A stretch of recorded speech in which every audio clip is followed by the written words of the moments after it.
Hey guys, this is John with Winemakers Depot and WMD Equipment. The product that we're showing you in this video can be found exclusively on our website. Please be sure to check that out. Also, please like this video and subscribe to the channel. Enjoy the rest of the video. We're excited to share a new product on our website, the tabletop gas and nitrogen injector. I'm going to show you how it works in just 4 easy steps. The first thing that you need to do is attach your gas source. Connect your gas line here, right next to the filling nozzle. Equally as important as having your gas line connected, you need to power on the machine. Once plugged into a power source, flip the power switch to on, located at the back of the unit. Next, you will need to set the timer for how long the sparging or gas will fill for.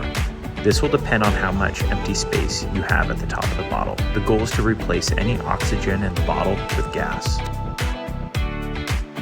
Then insert your bottle, engaging with the sensor, which will tell the machine to begin filling your bottle with gas.